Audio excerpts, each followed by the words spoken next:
अब देखिए जगत गुरु तत्वदर्शी संत रामपाल जी महाराज के मंगल प्रवचन। वो दूसरी तिथि में क्या करते हैं, एक शिशु रूप धारण करते हैं और प्रत्येक युग के अंदर प्रारंभ में एक सरोवर के अंदर कमल के फूल पर आकर नवजात शिशु का रूप धारण करके वो विराजमान हो जाते हैं। वो किसी मां से जन्म नहीं लेते और परमात्मा की सारी व्यवस्था होती है, तो वहां से कोई निसंतान दंपत्ति उन्हें उठा ले जाते हैं और धीरे धीरे जैसे बच्चे की तरह परमात्मा अपनी लीला करते हैं। छोटी सी उम्र में ही 4-5 वर्ष की आयु में ही बड़े बड़े विद्वानों के छक्के छुड़ाने लग जाते हैं और धीरे धीरे बड़े होते हैं और एक नेक नागरिक की भूमिका करते हैं। हाथ से काम करके कम से कम संग्रह करते हैं, झोंपड़ी में रहते। जैसे पहले तो वैसे तकरीबन ये महल वगैरह बहुत कम थे, झोंपड़ी ही डाला करते थे सभी।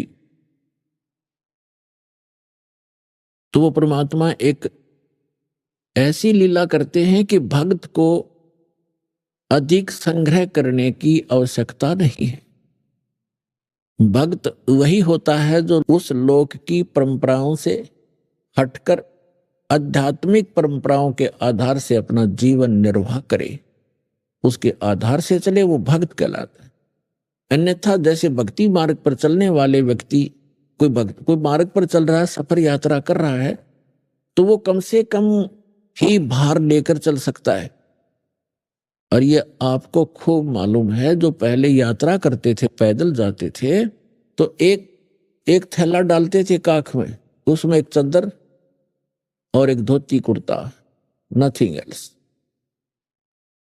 तो कहने का भाव ये है, हमने जाना सतलोक में और हम यहां वजन रख लिया ज्यादा, या कोठी मेरी है, ये कार मेरी है, 5 प्लाट ले लिए हैं और इतने एकड़ जमीन बना ली, राजा बन गया, ये राज मेरा है। इस सब को सिर पे रखे हुए एक कदम भी नहीं चल पा रहा, तो फिर हमें ज्ञान होगा कि हमने इतना वजन नहीं उठाना चाहिए जो हमारे सफर को बाधा करे। इसलिए कम से कम संग्रह करो। और ये परंपराएं जो हमने बना रखी हैं, ये ही हमारा दुख का मूल है, जड़ है ये दुख की। ब्याह शादी में लोग दिखावा ड्रामा करना, नाचना गाना, डीजे बजाना, कोई बात है ये? हमने बहुत से देखा, पहले दिन डीजे बजा रहे हैं, लड़के का विवाह है, धरती तोल रखी, अगले दिन वो दूल्हा ही मर जाता है दुर्घटना के अंदर। अब टक्कर मार कर रो रहे हो, अब बजाओ डीजे। तो ऐसे गंदे लोक में, और हम ये ऐसी परंपराएं बनाकर अपना जीवन नाश कर रहे हैं। दहेज लेते हैं, लोग दिखावा देते हैं, तो ये नहीं करना चाहिए हम, क्योंकि सारा जीवन कमाते रहते हैं, फिर उठाकर ब्याह और कोठी पर लगा देते।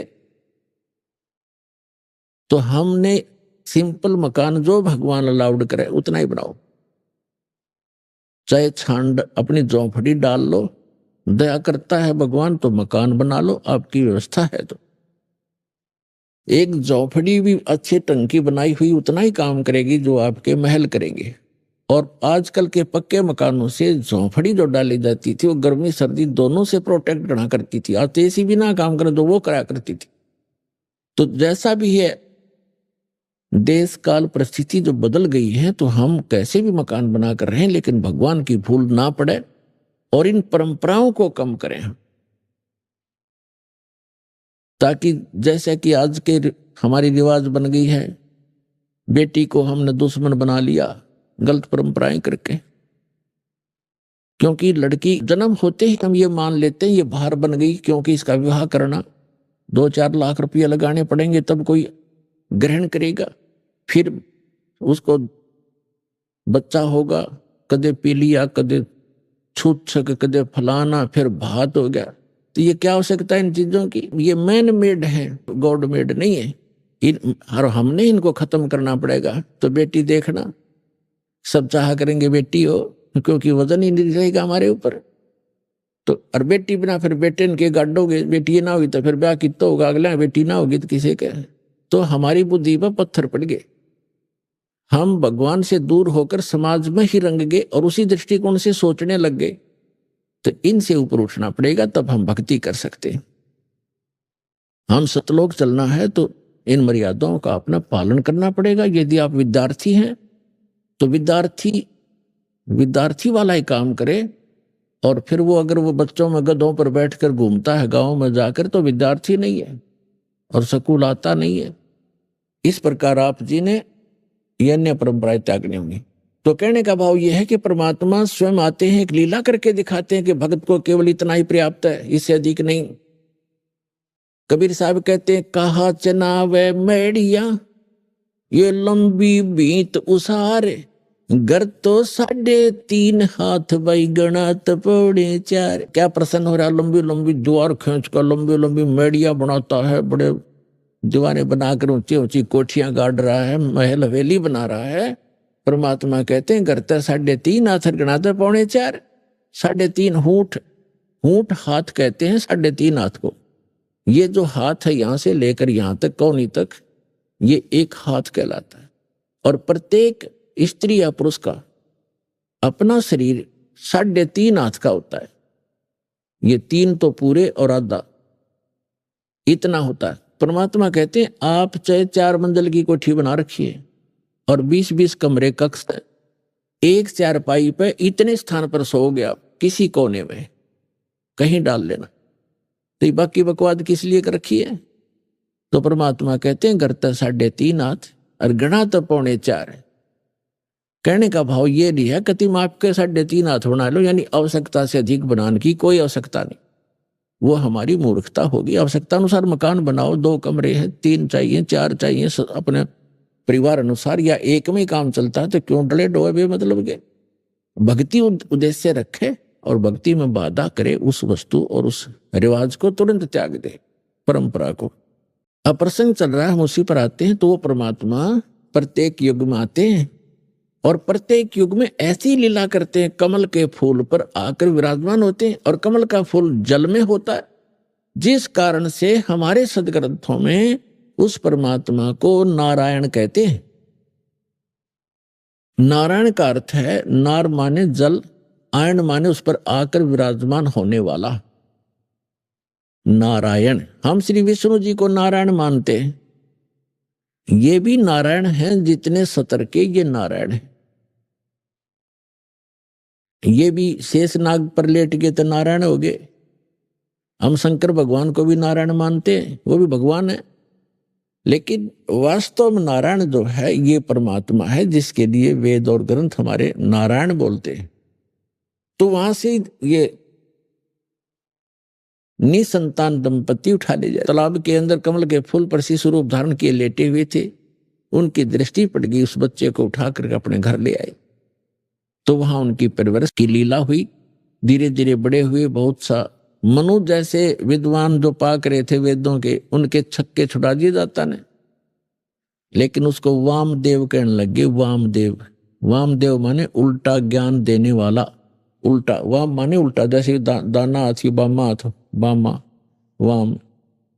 इस तरह उनको ना सुन करके अपनी प्रभुता छूटी नहीं, ज्ञान भगवान का ग्रहण ना स्वयं किया उन ऋषियों ने, ना हमें करने दिया। फिर अगले जन्म में परमात्मा की दया हुई, वही आत्माएं जो विद्याधर और दीपिका वाली आत्माएं त्रेता के अंदर एक वेदविज ब्राह्मण नाम का ब्राह्मण हुआ और सूर्या नाम की उसकी पत्नी का संयोग हुआ। वो वही आत्मा थी जो सतयुग में थे। और इसी प्रकार परमात्मा उनको त्रेता में भी ऐसे ही कमल के फूल पर मिले, वो उस समय भी निसंतान थे। अपने आत्मा, अब आप देखते हो कि परमात्मा कहते हैं, जो जन मेरी शरण है ताका हूं मैं दास, और गैल गैल लाग्या फिरूं जब तक धरती आकाश। जो बच्छा गऊ की नजर में यूं साईं को संत, भक्तों के पीछे फिरे वो भक्त वत्सल भगवंत। अब ये तो हम 4 युगों की कथा सुना रहे हैं, तो बहुत युगों से हम भटक रहे हैं। तो पिछले संस्कार से ही परमात्मा इन पुण्यात्माओं के साथ लगे हुए थे। इस विद्याधर और दीपिका वाली आत्मा को ये संतान भी दे सकते थे। पुण्यात्माओं, अब हमारी तो एक ऐसी मेंटेलिटी बन गई जहां हम रह रहे हैं, जिस समाज में, क्योंकि ये काल प्रेरित है और इसने अपने खाने के लिए संतानों उत्पत्ति करवाना ही करवाना है। इसने यहां ऐसा सिस्टम फिट कर दिया, ये जीव के बस की बात नहीं संतान उत्पत्ति ना करे, इसका विवश है यहां। और फिर परमात्मा ने क्या किया कि उनको संतान नहीं दी। क्यों नहीं दी? संतान भी दे सकते थे। पुण्यात्माओं, एक सामान्य समाज में और एक भगत जो समाज अलग से बनता है, उसमें अंतर होता है। और इसी कारण से जगत और भगत का विरोध बताया कि बैर रहता आपस में। कारण क्या है कि भगत के नियम कुछ अन्य होते हैं और समाज उस यहाँ के परंपरा से ही रंगा हुआ होता है, उसी को मूल मानता है। यदि हम संसार की दृष्टि से तोलें तो जिनके संतान नहीं है, तो संसार जो है, आम व्यक्ति, आम समाज ये समझता है कि इसका बहुत बड़ा दुर्भाग्य है। पहले तो यहां तक कहा करते कि जो निसंतान है, बे औलादा है, सुबह सुबह तो उसके दर्शन भी ना होने चाहिए। उसको इतना हेय मान रखा था। तो पुण्यात्माओं, जिनके संतान नहीं होती थी, उनका जीना दुर्भर हो जाता था समाज के अंदर। संतान में भी विशेषकर हम पुत्र को ही मुख्य मानते रहे। और भगत समाज के अंदर परमात्मा के दृष्टिकोण से हम सोचते हैं तो वो व्यक्ति जिसका संतान नहीं है, वो एक नंबर का भगवान आत्मा है। अब यहां समस्या है कि संसार किस दृष्टिकोण से सोचता है और भगवान का विधान क्या कहता है। अब वो पुण्यात्मा क्यों है? क्योंकि इस मनुष्य जीवन का मूल उद्देश्य हमारा मोक्ष कराना है। और यदि उस निसंतान दंपति को ये ज्ञान समझ में आ जाए और वो समाज की तरफ ना देखकर बहुत आसानी से भक्ति करके पीछा छुड़ा सकता है। अब ठीक है, संतान होना बुरा नहीं बताया भगवान ने, लेकिन जो संतान भगवान से नहीं जुड़ेंगी वो आपको सदा दुखी ही करेंगी, क्योंकि उनके जो बुरे बुरे संस्कार साथ होंगे। आगे उनके संस्कारों में परिवर्तन भगवान करेगा नहीं, क्योंकि वो जुड़े नहीं। तो उनको दुख होगा तो आप भी साथ दुखी रहोगे, माता पिता भी, और वो भक्ति बाधक बनेंगी, क्योंकि आपकी टेंशन का कारण बने रहेंगे। तो इस कारण से परमात्मा जो बताना चाहते हैं कि जिनका संतान नहीं है, ठीक है, समाज उनको कुछ भी सोचे और कहे, लेकिन भगवान के विधान अनुसार वो एक नंबर की पुण्य आत्मा है। जय भक्ति करें, और भक्ति नहीं करती है तो वो तो फिर और भी ज्यादा दुर्भाग्य है उनका।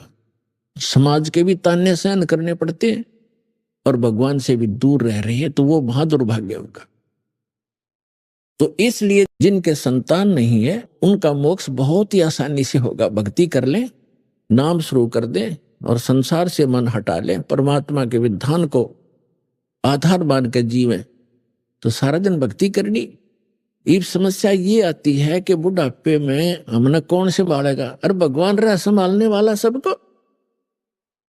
अब बेटा अमेरिका में और माता पिता यहाँ हिंदुस्तान में, और दोनों का रोग हो गया। वो पड़ोसी ठाए अंडे उसने, और बेटा वहां बैठा अमेरिका में, वो मर लिए, मरे पाँच से भी तीसरे दिन आया। चाट ले उस बेटे ने, बता के सहारा दे दिया बेटे ने। अपने कर्म साथ देंगे, भगवान साथ देगा। एक त्रिलोचन नाम के भगत थे, संतान नहीं थी, भक्ति करते थे। पत्नी का देहांत हो चुका था, वृद्धावस्था में अकेला रह गया था। एक नौकर रखा हुआ था, सेवादार उसने। तो सेवादार कहने लगा, मेरे घर पे ऐसी ऐसी घटना घट गई महाराज जी, मैंने जाना पड़ेगा। वो बोला, जा बेटा, देखी जाएगी, दुखी सुखी होकर मैं अपना थोड़ा बहुत टहलूं, करूंगा अपना कार्य। वो सेवादार चला गया, पीछे तो भक्त बीमार हो गया, दस्त लग गए।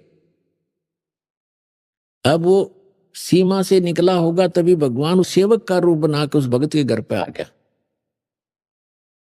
उसने पूछा, क्या बात होगी बेटा, कैसे वापस आ गए तुम? कि महाराज जी मेरा मन नहीं मान्या, आप न छोड़ के जाऊं, आप तो वृद्ध हो, बीमार से हो, कुछ अस्वस्थ भी चल रहे हो, कुछ दिन के बाद चला जाऊंगा जब आप स्वस्थ हो जाओगे। तो उसने कहा धन्य है बेटा आपको, आपने ऐसी सोच रखी। अब उसकी टट्टी उठा उठा कर वहां से बाहर डाल के आए भगवान उस सेवक के रूप में, और 1 महीना तक उनकी सेवा करी, स्वस्थ रहोगे और खूब नुहावें दुहावें, अच्छा बैठावें और परमात्मा की कथा सुने और सुनावें। अब फिर क्या हुआ, 1 महीने के बाद वो सेवक वापस आया और आके उसने पोटली रखी, जो भी लाया था रास्ते में, वहां से आया था, उसी समय भगवान वहां से निकल गए। तब उसने आकर कहा कि महाराज जी ऐसे ऐसे मेरी माँ ने ये दिया है, मेरी माँ ने ये कहा है, आपको ऐसे ऐसे कहा है, और महाराज जी मैं थोड़ा सा समय ज्यादा लग गया, मुझे क्षमा कीजिए, मैं 15-20 दिन की कह के गया था, महीना लग गया महाराज, मुझे माफ करना। अब वो महात्मा उसके मुख की तरफ देख रहा है, बात क्या बोल रहे हो आप क्या कह रहे हो, ये पोटली कहाँ से ले आए, ये सामान कहाँ से लाए हो, ये क्या? उसने बताया जी मैं घर से आया हूं अपने वहां से। अब वो समझ में पा रहा, काफी देर में समझ में आई उस वृद्ध के, अरे तू अपने घर से आया है? कि हाँ जी मैं तो आज आया हूं, उस दिन का गया हुआ। उसका तो रोम रोम खड़ा हो गया, रोआ बुरी तरह, ए भगवान इस पापी नाप से आपसे मैं टट्टी तक उठवाई, मुझ नीच का कहाँ उद्धार होगा। तो पुण्यात्माओं परमात्मा कहते हैं तुम अब जो तुम्हारा सच्चा साथी है, तुमेव माता च पिता, तुमेव बंधु च सखा, तुमेव विद्या च द्रविण, तुमेव सर्व मम देव देव, उसको भूल के हम इन अन्य पर आश्रय रख लेते हैं, इसलिए हम भगवान से दूर होते चले जाते हैं। तो यहाँ गरीबदास साहिब जी ने कहा है कि त्रिलोचन के भय भरतिया माने नौकरी, ऐसी भक्ति कमावे, ऐसी भक्ति करे, भगवान साथ रहेगा आपके। तो इस प्रकार अब जैसे जिन बहन भाइयों के, विशेषकर इंसान तो थोड़ा बहुत सोच समझ भी लेता है, लेकिन बहनों का दिल नहीं डटता जिनका संतान नहीं होती, क्योंकि उसको समाज नहीं जीने देता। घर जाते हैं, घर वाले कुछ दिन चुप रहते हैं तो कोई पड़ोसी आ जाएगा, आओगा कोई काम और पूछेगा नो बहू का कि मैं होया नहीं बालक बोलक। अब वह के कहेगी सासू अक ना कुछ ना होया, कई साल हो गए ब्याह ने, एक जातक तो चाहिए था बता, और देख लो कोई दूसरा ब्याह करवा लो। अब उस बेटी के और समस्या पैदा कर दी कि एक और ये भी ब्याह करवाएंगे, यानी उसके भूल पड़े तो कोई और आकर के रिश्तेदार आकर कहेगा। कहने का भाव ये है कि जब तक ज्ञान नहीं प्राणी को तो जीना हराम कर देते।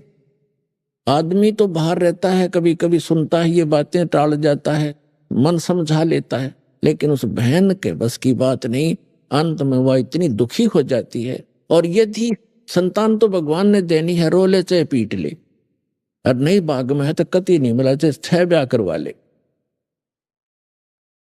एक संतान की भी देखे हमारे, हम लड़के को मैं तो ज्यादा देते, दास जूनियर इंजीनियर था, सेवा करता था जब नौकरी इसमें हरियाणा गवर्नमेंट की जूनियर इंजीनियर की, तो उस समय एक कॉन्ट्रैक्टर था ठेकेदार, वो उस समय लगभग 55 वर्ष की आयु थी उस आदमी की, 55 से भी ऊपर होगा, और उसके 4 लड़कियां थी, लड़का कोई नहीं था, और चारों लड़कियों का विवाह कर रखा, दो तियाड़ा हो रहा, पुत्र नहीं।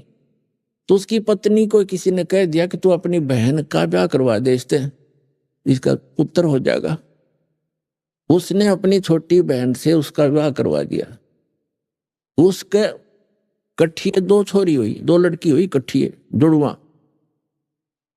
वो खुद बतावा था ने बोला जी भाग बिना ना मिला कदी, मैंने तो उसका जब ऑपरेशन करवा दिया, फैमिली प्लानिंग का पीछा छुटवा हो जाए ब्याह, तो भाग में है नहीं तो क्यों पंगे में पांच दे भाई, मतलब दुखी हो, यहाँ पर जो काम करने का उसको भूल गए।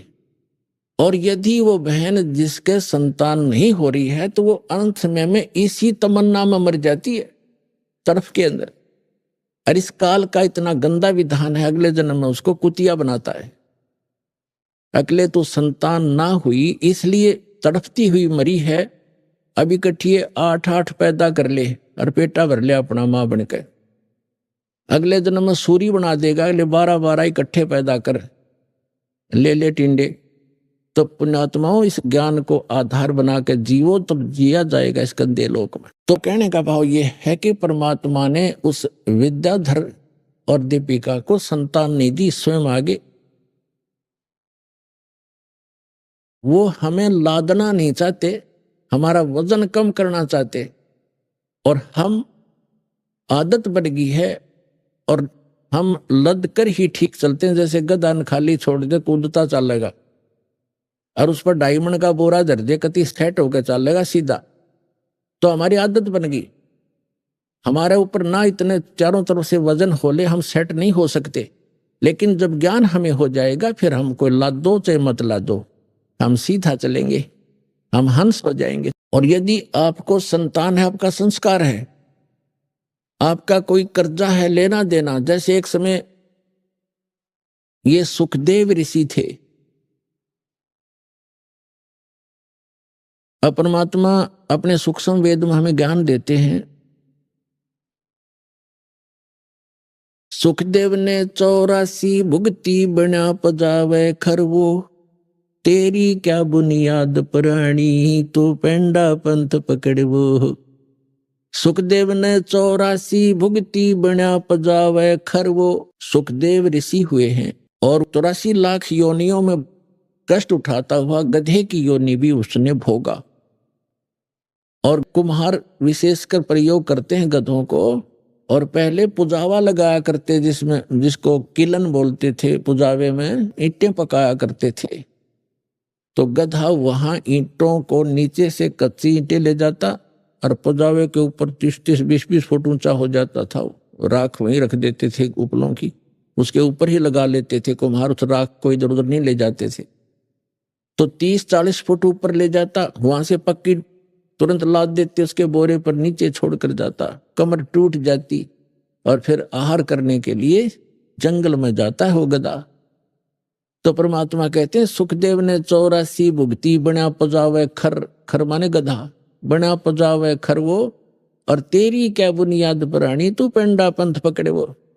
तेरी क्या औकात है भले आदमी, तू वो साधना पकड़, वो पेंडा माने मार्ग, वो साधना कर जिससे तेरा यु जन्म और मरण 84 लाख योनियों का झंझट छूट जा। जब सुखदेव ऋषि का जन्म हुआ, ये 12 वर्ष माँ के गर्भ में रहे, और माँ के गर्भ में 3 महीने के बाद बच्चे को, वैसे तो 2 महीने के बाद बच्चा बॉडी में प्रवेश होता है, उस 3 महीना का होने के बाद उसको अपनी सारी जानकारी चेतना होती है।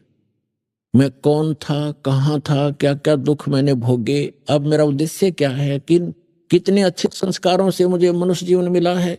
तो उस समय वो यही सोचता है किसी प्रकार एक बार मैं इस गर्भ से बाहर जाऊं, और जो ही समझने योग्य होऊंगा भगवान की भक्ति करूंगा, परम संत की खोज करूंगा और सत भक्ति किया करूंगा। यहाँ का कोई संसार का सुख में संग्रह नहीं करूंगा, सुख संपत्ति।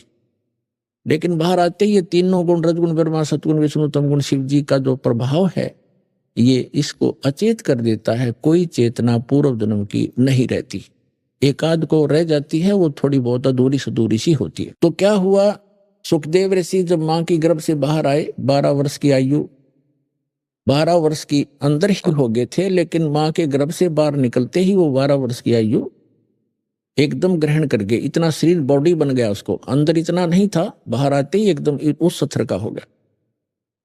तो व्यास जी उसके पिता थे।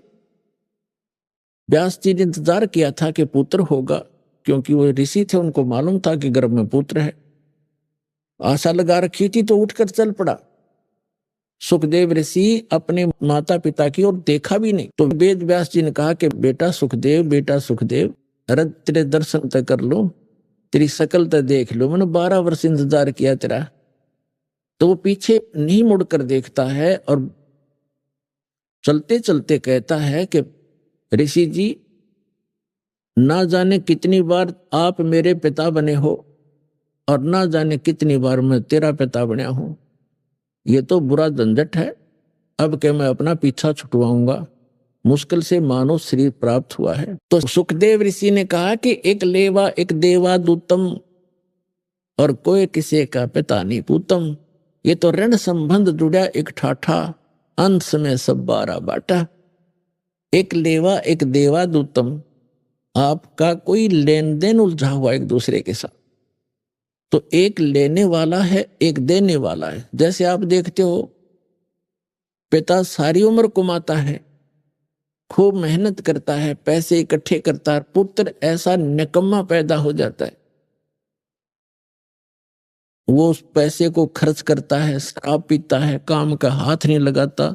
पिताजी काम की कार्य के लिए कहता है तो नाराज हो जाता है, लड़ने को दौड़ता है। तो वो क्या है कि उस पिता ने कभी उस पुत्र का कोई कर्ज लेकर दिया नहीं, उसका कोई पैसा मार रखा उसने, वो लेगा अपना पूरा करेगा। और कई ऐसे देखे हैं जैसे लड़की का विवाह कर दिया, खूब शान शौकत में पैसे खूब दान कर दिए, करते ही हैं जैसे करते रहे हैं, और फिर 6 महीने के बाद पुत्री की मृत्यु होगी। तो वो दामाद बनकर आया था, वो पिछले जन्म का मांगा था, उसके उधार थी, वो देना पड़ा उसने। तो पुण्यात्माओं, यहाँ इस बात को आप पक्की समझ लेना, ये कोई डूम बाट के गीत नहीं है और कोई स्वार्थवश कोई कथा सुनाई नहीं जा रही है।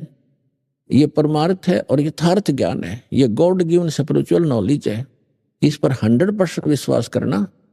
और जो भी आपका लेन देन है, कर्ज है, अब जैसे हम अपने सतर्फ से किसी का कर्ज उतारने की चेष्टा करते हैं तो वो अपने हिसाब से उतरे तो उतरे, ना भी उतरे। और जब हम समर्थ की शरण, कोई सेठ की शरण ले लें और उसको हम अपना दुखड़ा रोते हैं तो वो उसको कहता भी ठीक है, यहाँ मजदूरी कर मेरा, और जिसका कर्जा तू दे दे, ले पैसे दे। जहाँ 200 का कर्जा था उसे एक ने तार दिया और उसे एक का रह गया, और वहां तनख्वाह भी अधिक दे रहा है तो जल्दी मेरे से भी क्लियर हो जाएगा। तो हम इस परमपिता की शरण माने के बाद आपका लेन देन जो भी है वो आपका शीघ्र सुलट जाएगा। अब जैसे आजकल पॉलिसी चल रही है, बहुत से राज्यों में सब्सिडी दे देते हैं 80%, 40%, 60%। जैसे लोन आपका कर्जा है 1 लाख रुपया, 60,00,000 माफ कर दिए, 40 रह गया।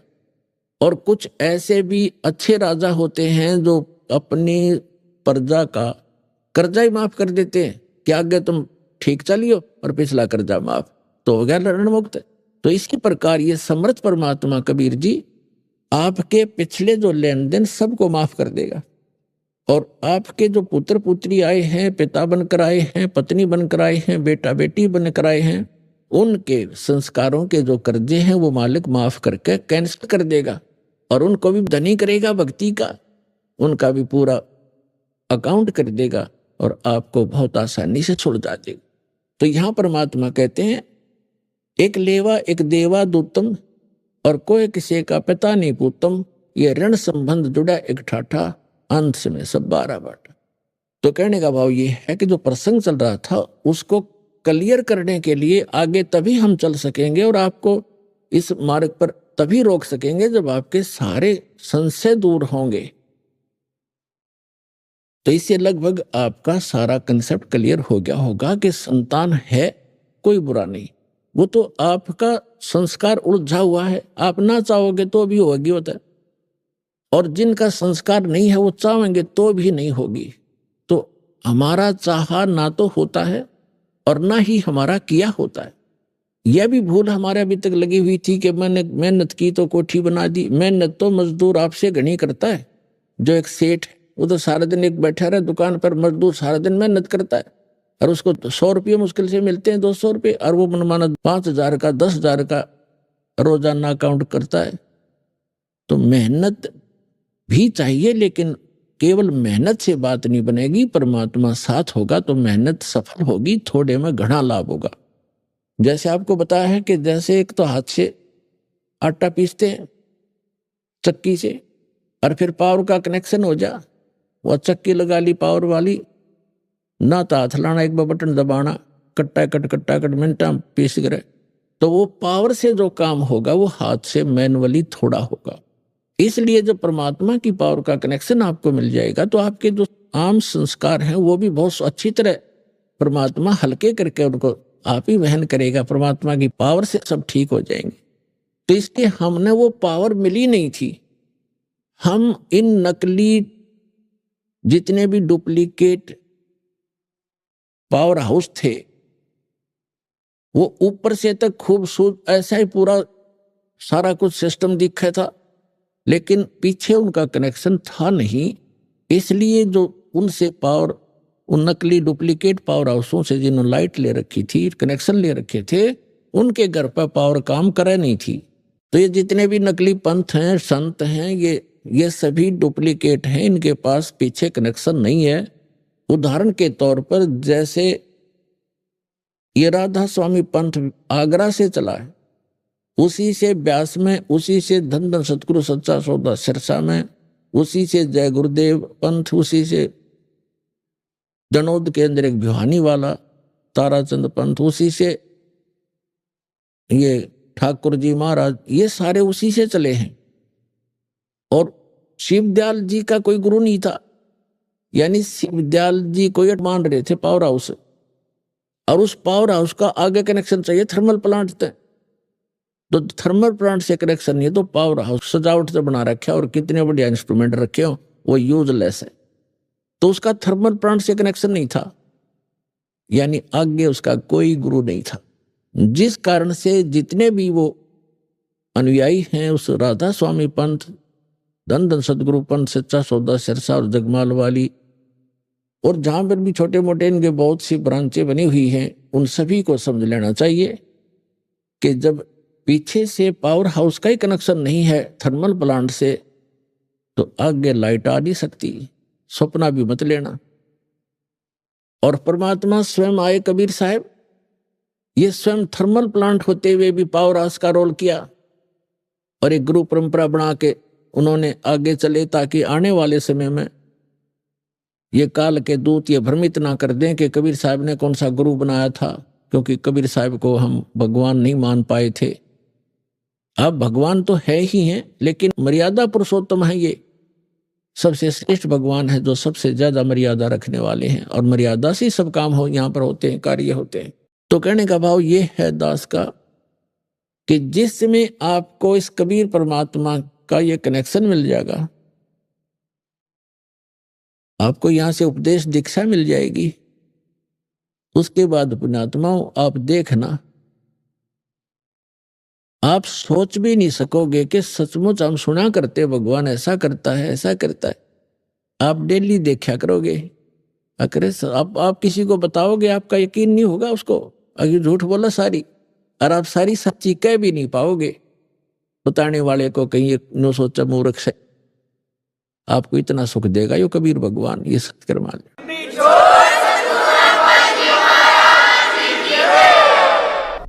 अभी आपने सुने संत रामपाल जी महाराज के मंगल प्रवचन।